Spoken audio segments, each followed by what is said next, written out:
Hello everyone, I'm going to show you today how to make Matar Paneer.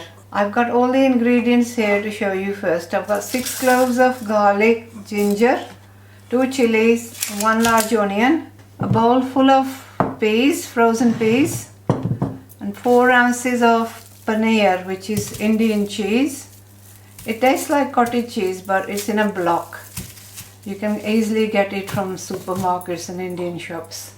I've also got about 200 grams of tomatoes, tinned tomatoes, which I'm going to use. And of course my spices here. Right, shall we start?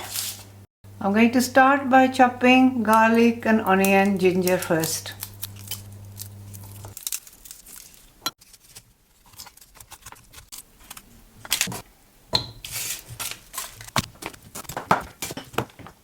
You'll notice that I've chopped the onions and ginger and garlic into big pieces because I'm going to put them in the processing machine. Now I'm going to put the garlic, ginger and chilies in the food processor so that they can be fine. Now I'm going to put this into plate so it's ready for frying when I add it to the onions.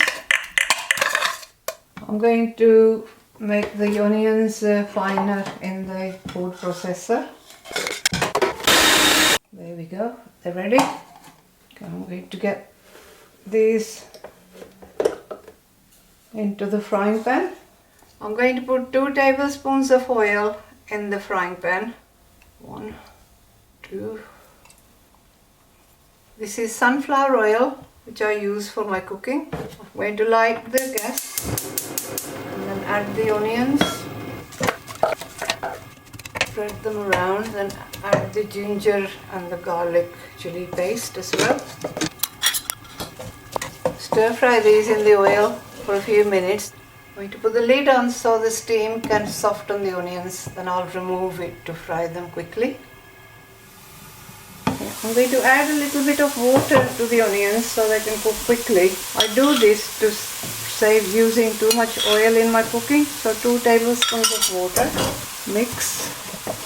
The steam will soften the onions and then I will stir fry them until they're dry. Whilst the onions are getting cooked and fried, I'm going to chop this piece of paneer into small cubes. I have 4 ounces of paneer here. This should be enough for 4 servings. You can fry the paneer beforehand if you wish, but it has to be deep fried. So I prefer to put it in boiling water. If you leave it in boiling water for about 10 minutes, it goes spongy and it doesn't break up in the curry. I've just boiled a kettle of water, so I'm going to pour the water over the paneer and let it stand for about 10 minutes. It has to cover all of the paneer. So that should be enough. So I'm going to process the tomatoes in the blender so they are chopped finely. Okay, these are ready to go in. I'm going to take the lid off now and you will notice that the onions have softened and I can now stir fry them quickly using less oil. Turn the gas higher.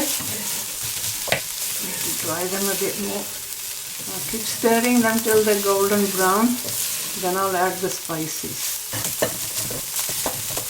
You will notice that the onions are now sizzling in the oil that they've released. The mixture is golden brown. I can add spices to it now. So 1 heaped teaspoon of paprika powder, salt, 1 heaped spoon of salt, 1 sort of level spoon of turmeric, haldi, and 2 spoons of Garam Masala. 2 heaped spoons of Garam Masala. Okay, now I'm going to add the chopped tomatoes. Now I'm going to keep stirring till the liquid dries. Then I will add some water for the gravy. You can add fenugreek leaves but it is optional. Some people like them, some people don't. You will notice all the ingredients have turned into a thick paste masala, which we call it ready masala.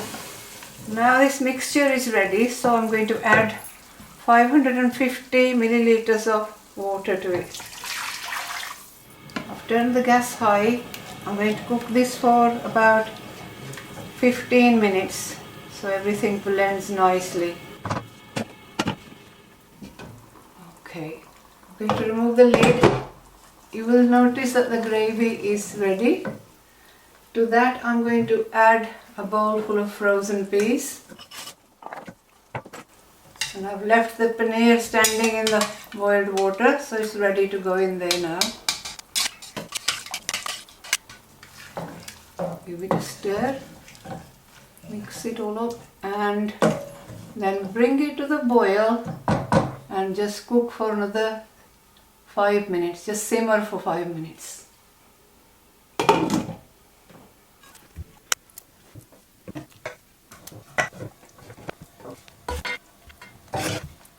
This is enough for 4 portions, but there's always a little more with Indian food.